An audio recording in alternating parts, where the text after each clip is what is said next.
Hi, everyone. This is Rico Figliolini. Thanks for joining us for Prime Lunchtime with the City Manager. We're going to be discussing three major things that just happened this past City Council meeting. One of them was voted on. Two of them were done what's called a first read and consideration. So they'll be coming up in the next council meeting. But we're going to be covering the Cornerstone Christian Academy application for a change of variance, a change of conditions for their property and expansion of the private school. Also, we're going to be discussing the townhome um, rezoning from R100 to townhouse that's happening at Jaybird Alley and Peachtree Corners Circle. That may happen. And also, we're going to discuss a rezoning application for 9.25 acres along Peachtree Parkway that's looking to become a multi-use development. Before we get to that, I just want to say thank you to Hargrave Fiber for being a great sponsor of not only this podcast, but the family of podcasts that we do in supporting Peachtree Corners Magazine. They're a company here in the Southeast that provides internet capabilities to small companies as well as enterprise businesses, along with tools, office tools that you can use to run your business better. Fast internet service, not like the cable guy. They're also a great supporter of Curiosity Lab in the city of Peachtree Corners. They're really local and they provide a lot of community support. So check them out. Hargrave Fiber is the company. HargraveFiber.com is where you can see them. So before we go any further, let me bring on, of course, my guest, Brian Johnson, City Manager. Brian, thanks for being with us. The what what we're going to be discussing is a bunch of different things, right? Um, I'm acting as engineer right now, so bear with me a second. No worries. We do this all the time, but there we are. All right, cool. So I know that things have been crazy going on in the city and stuff, lots of new things going on. I won't even get into one of the things we discussed pre-show a little bit, which has been in the AJC, and that'll be a separate video that I'd like to discuss with some people and talking about what's going on. And the horrendous thing that deals with that I cannot believe a government official is allowed to do essentially. Um, so I'm just going to vent on that on a separate video from this. But let's dig a little deep into what is going on in the city and some of the things, some really good things, and some things on that have taken advantage of the new multi-use ordinance and such. So the first thing on the agenda for today is just a quick discussion of Cornerstone Christian Academy, a private school here in City of Peachtree Corners, one of the best schools out there. They just got a best company for best place to work, I think, from the AJC that we just covered in our website, and which is not easy to get from what I understand. So it's great thing for them. So tell us a little bit, Brian, about what the application was for, and I'm going to slide some images on as we talk about it, or at least one.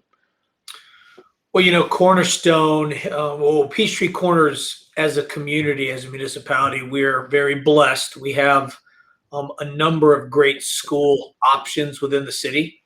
Right. Cornerstone being one of them. We got a great public school system offering. We got Wesleyan and we got Cornerstone. And so it's, I think sometimes as a community, we overlook the fact that if you live here, you got some great options. Mm-hmm. And those options allow you to keep your world kind of as small as possible. So your commute times are shorter and, you can your quality of life increases if you can, especially, kids that are active, you can keep them close to home. Right. And so, it's nice. So Cornerstone is one of those great options. They have been doing well. Their enrollment has been, such that they've been able to, with that and some fundraising, look at creating a more permanent campus from what they started. They started by acquiring a commercial office building and expanded, from that into multiple buildings that were assembled in parcels that were, contiguous. And so they've kind of got a mini campus. In Technology Park, right? Right. And what they've done is when you've got this assemblage of buildings, that were originally constructed as just standalone commercial office. Hmm.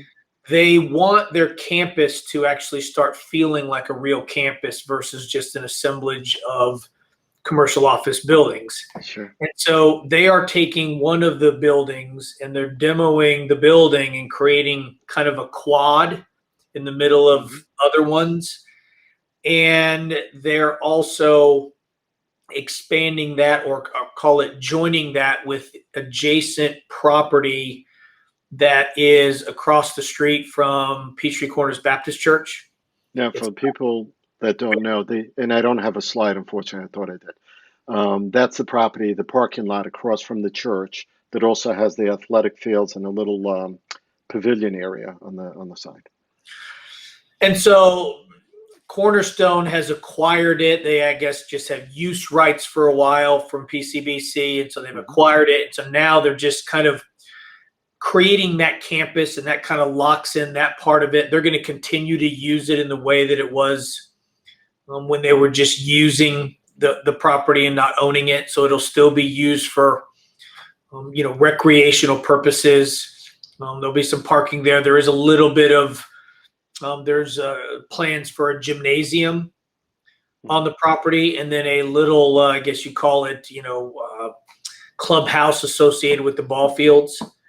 And so they have some expansion, plans for the property, but it'll still be used in the way that it has been so far. So, we're excited to have a school here that has done well enough, enrollments, such that they can put deeper roots into the community than they had before, and expand and make this educational offering that much more enticing than it was before this plan came out.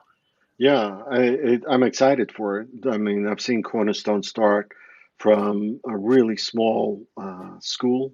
I think it was actually within Peachtree Corners Baptist originally, and then Was it? expanded out. Yeah, I think so. And then they got one office building, then they expanded to two, and I guess now it's three. So it's exciting to see that. It is. And if I remember correctly from the plan, the proposed plan is that the ball fields will probably stay where they are. The ball field, They will. baseball field. The soccer field will probably be reoriented a little bit, and then that gymnasium is going to be, if you're facing the property, that gymnasium building is going to be on the left side of the property. Taking up probably 2 or 3 rows of parking spaces along that side. So away from residential, obviously there's that, and close to the street side of Peachtree Corner Circle. So they have a great school. I don't think there was any opposition to that. I can't imagine to that request. No, there wasn't, especially when they're using it for the same purpose. Everybody has accepted that it's kind of a recreational use. It's associated, with the church and other areas too. It's a known commodity. From the city's perspective, we were, very happy to see their plans, and we're glad that we were able to help facilitate them getting this and moving it forward. Yeah, so I'm excited about it, and we'll be covering that a little bit in the next issue, not this issue, but the June-July issue of the magazine, Peachtree Corners. We're going to have a little profile about a little story about that, and maybe possibly some of the renderings of what's planned for that. Let's go on to the townhouse rezoning, or the rezoning of a property at the corner of Peachtree Corner Circle and 3755 Jaybird Alley, from a R100 large residential land plot right to townhomes. I'm going to slide this on. Tell us a little bit about this. And there was opposition to this. I got to say there were probably 239 in opposition to this. I don't know of how many people showed up at the city council meeting, but there was quite a bit of opposition, I think, sign-in and letters and such. So tell us a bit about this rezoning. Well, I mean, this is typically what you get when you get a developer who comes in and is looking to maybe take property, assemble some parcels, or take something that already exists and, oftentimes redevelop it to something else. This one is one of those purposes, you're looking at, the easiest way is just to put, a townhome community on it. I will say at this point, that it was just the first read. Mhm. And so council, there was no discussion. The discussion and vote will be at the April council meeting. They did have, the developer did have multiple appearances in front of the planning commission prior to getting to this point. It was tabled for some for some further interaction with local residents that had some concerns at least once. Mhm. And I know there have been some changes to it, but while this has been going on, I mean, I can attest to, because I've pretty much been receiving the same thing, is the local community there is very interested in this project, Mhm. and has been expressing things of concern, or at least things that council needs to take into consideration when this is being discussed. So there is a lot of interest from the community on this project, and mayor and council have received all of the communication. It's been organized in a way that, we know how much and what they're saying and what are the key points that are being brought up, and council is prepared to, discuss it from an educated perspective, both from what staff provides council and what the community provides. So I look forward to them debating this and making a up down vote on it. Right. What actually abuts this development on the other side of this? Not the road side, but the other side. Well, I mean, it's kind of a triangle piece. I mean, I guess there's a subdivision on the other side of Jaybird Alley from this, a single family detached residential community. There are at least, I think, two individual, single family homes that are in this triangle piece of property that are, Okay. I guess it's, what is it? Jaybird, Spalding, and Right. Peachtree Circle, I believe, is the three Yeah. roads that form the kind of parcel that they're looking at, or some of it. Now there's a, those are the Yeah. three.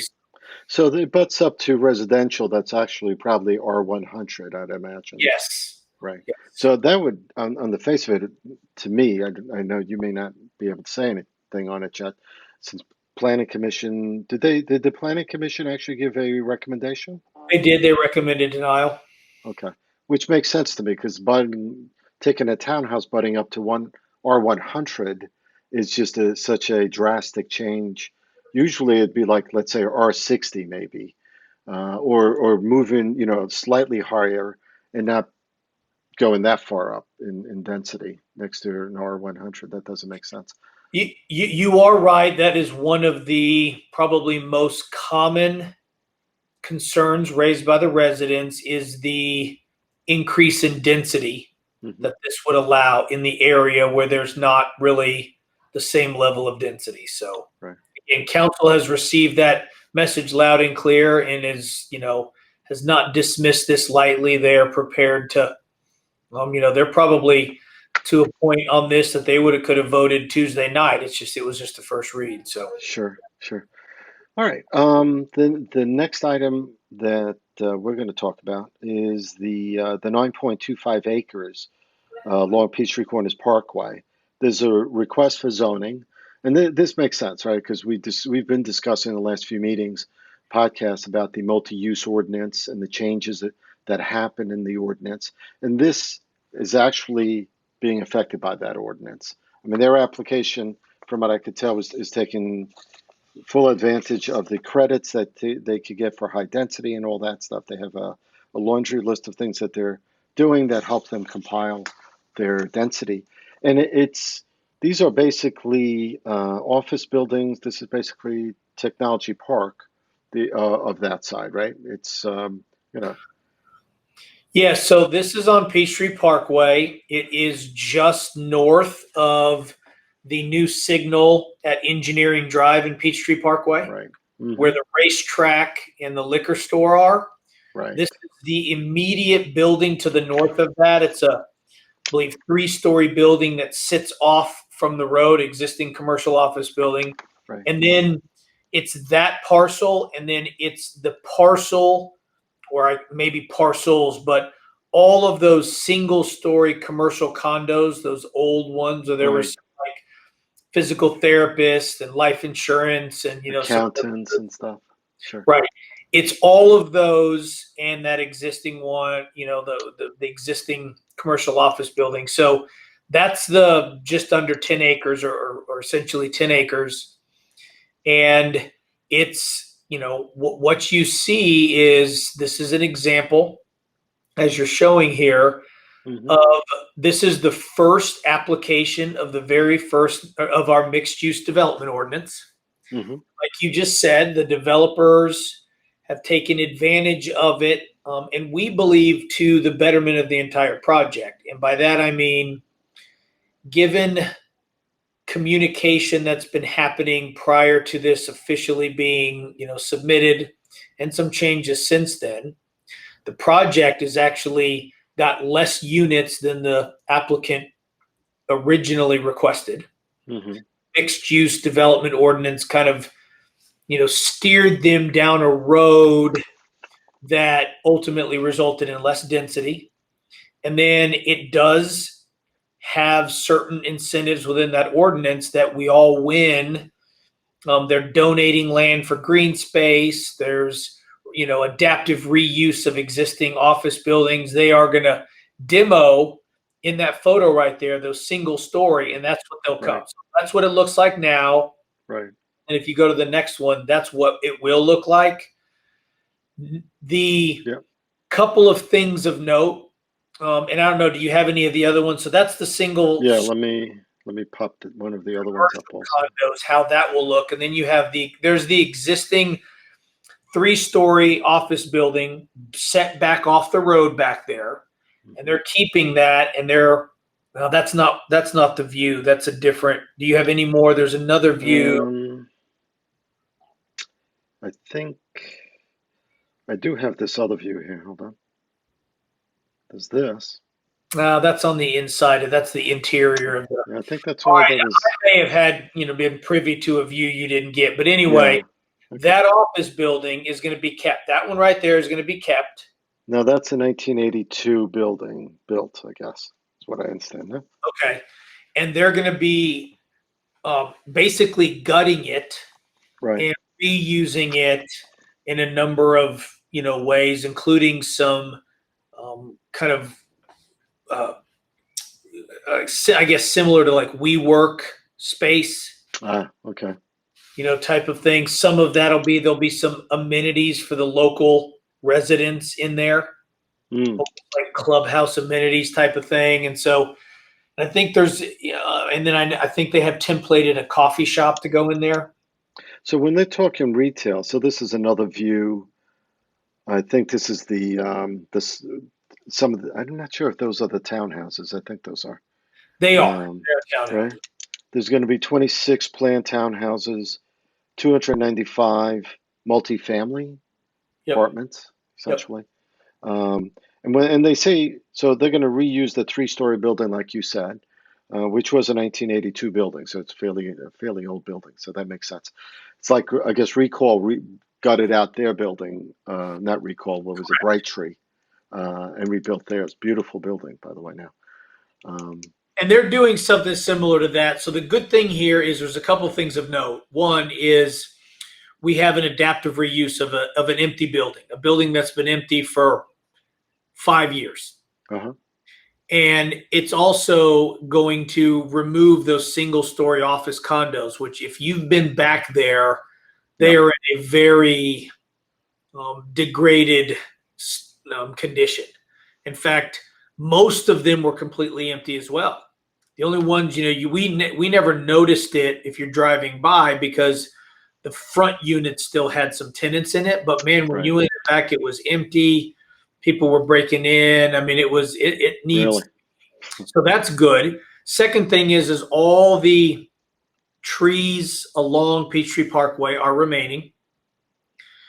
And at the end of the project, there will be more trees because of the replantings than they started with. And they also are reducing the impervious surface that's on the site. So when you get into all the existing parking lot and rooftop, Mm-hmm. and then they remove all that and construct the new, there will actually be less pavement when the project is done than there currently is. So those are some good aspects of this project that we're excited about.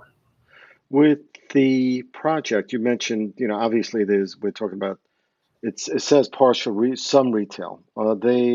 Is it just the coffee shop, or is it, I'm not sure exactly. I'm not sure they even know at this point, because again, the way these things work, and there's still a few things, a few little details that are even being discussed that, that will probably tweak the final version that council is voting on. And so, again, planning commission serves a great, extremely important role here, and that is they are the best vetting tool that the city has of getting a project as close to possible as a project that council wants to approve. Sometimes it's impossible to get there, and council, again, denies the application. But sometimes, I would maybe even say a majority of the time, planning commission is able to influence the developers at their stage in a way that then the developers continue to make modifications to their site as a way to enhance the product before council votes on it, which makes it easier for council to make a decision. Again, sometimes it's just a bridge too far and they can't come to that. But anyway, there's a little bit there. But on the retail side, you can't fill it. You can't know exactly because they don't have the zoning approved yet. So, but don't they have to give you sort of a plan to say we're going to have like 10,000 square feet of retail? Yeah, and they do. I just don't know that off the top of my head. They do. I mean, because mixed use development ordinance has to have 3 different uses in it. Right. And so they are their application does have square footage. I'm just saying that right now, before council, that number is probably changing as we speak right now because the developer is hearing some feedback and making modifications, but there will be a square footage dedicated to retail, and here it'll be depicted on where it'll be, some to commercial and some to residential. And if the rezoning is approved, then of course they go out and they try to lock up some leases. And those uses could be anything from coffee shop to, sit down restaurant to dry cleaner. I mean, and it makes sense to me, obviously multi-use is going to be like that. It just doesn't make sense to me if there's only one little 2,500 square foot coffee shop and we're calling this development a multi-use development when, in fact, that's just like the minimal part of it, right? It is. I mean, of course, all projects have to have a minimal. I mean, so sometimes, you don't get as much as you want. Now, I will say that the balancing act here on a mixed use development or just, I guess, in anything, but on this one in particular, is to try to achieve a balance that's achievable. By that, I mean, it would be great if there was a bunch of retail. Maybe you and I were like, man, I would love to have a little mini shopping area or whatever. That'd be great. Well, and I only bring that up just for purposes of illustrating this. If we wanted it, that'd be great. But if the developer can't fill it, nothing would be worse than for there to be a development that started off with too many square feet of retail than they can fill. And that has happened. And so there's also, sometimes you just have to be careful about making somebody try to fit a square peg into a round hole if the timing's not right, if the area is not right. And retail's the one that's the most difficult right now because retail nationally, I mean, internationally, is undergoing a unique, metamorphosis with the, Amazons of the world. So we don't know where it'll be. And so bricks and mortar retail is is scary sometimes to developers if you have too much. Well, and the good part about this though is that it's not like they have an anchor place that's 30,000 square feet of retail. That's true. So small shops, coffee shop, couple of small restaurants. I can see that, especially the whole idea is bringing in over 300 families essentially Right. into there, whereas the town center doesn't even have that yet. The apartments were the apartment and the Indigo Hotel were the um, original component of this, and who knows where that is right now because that's still not being talked about. Because that was almost 300 apartments or 260 apartments, I think, that would sit right over town center, and that's not there yet. So, which could probably help the retail, the restaurants and stuff like Yep. that. The whole idea of that energized environment of people just being, I'm going down to get something for breakfast, and just like you would in the city, in Atlanta, let's say, or Brookhaven or Yep. Buckhead even.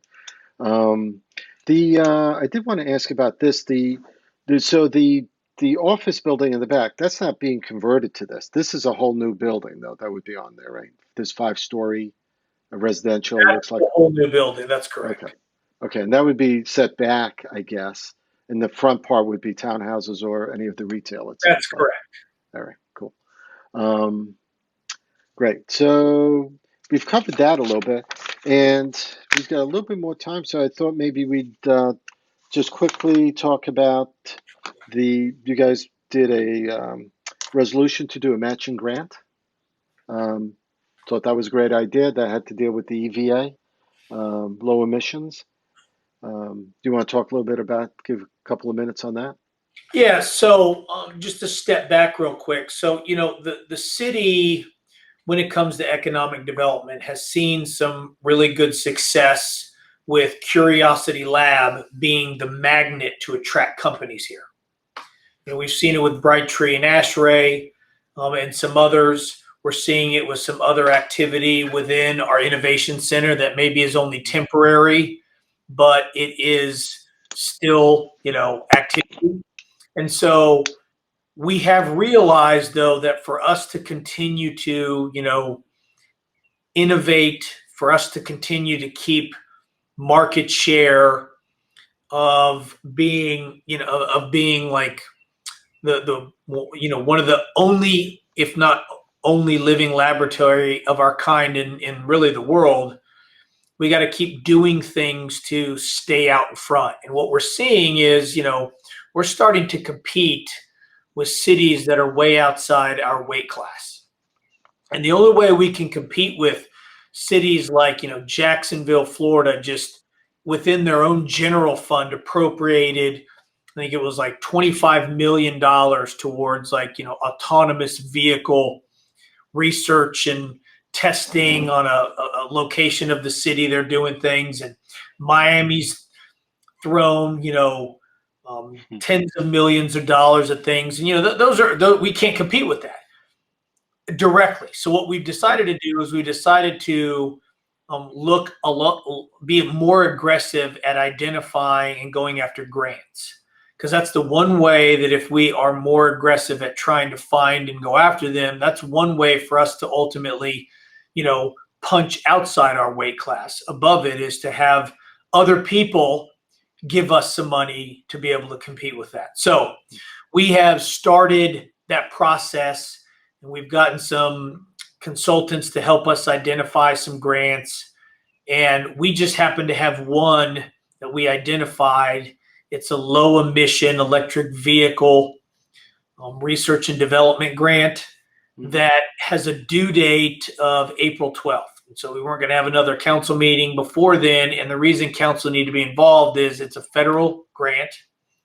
And the federal government generally wants to see a resolution of support from the local jurisdiction so that they don't, what has happened in the past, award a grant to a community that ultimately maybe doesn't support having it. Maybe mayor and council didn't want to go after it and staff did, and then you get it and there's not the community support. So they're looking for some measure of proof that the community would support something like this.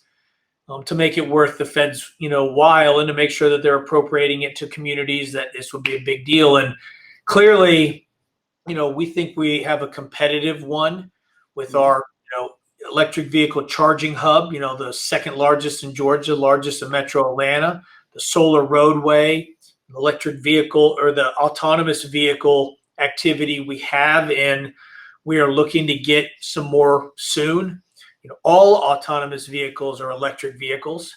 And then we, partnership with Georgia Power and testing what electric vehicles do to the power grid, and all that stuff feeds into the very reason that we had Curiosity Lab, and it feeds into economic development, which is about activity.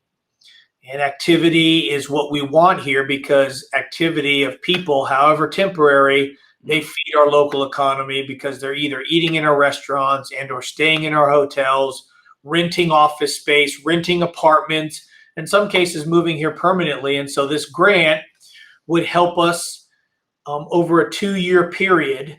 We would use the grant to get 5 autonomous vehicles, which would be electric vehicles, here from 3 different companies. And those 3 companies would come out here and, in coordination with Georgia Power, do testing on, the burden to the power grid, interaction with each other, maybe testing of charging in the roadway. I mean, all sorts of things like that. But with all those things come support personnel. They come, technicians. They come with their own partners, other people who want to come out here. So our resolution of support would be, you know, we will support it monetarily or otherwise if we get awarded the grant. So that's why there was a resolution. Cool. Exciting stuff that's happening in the city between development and the EVA and Curiosity Lab. So, I mean, I think people should be excited that the city is moving the way it is. You guys are doing a great job.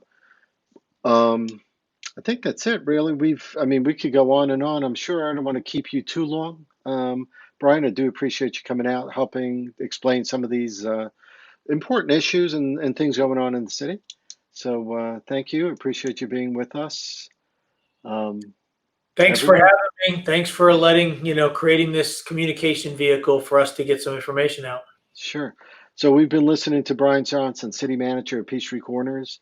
Listen up for more podcasts coming out. We're going to be doing a podcast soon on the Wesleyan Artist Market, going from real artist market to virtual.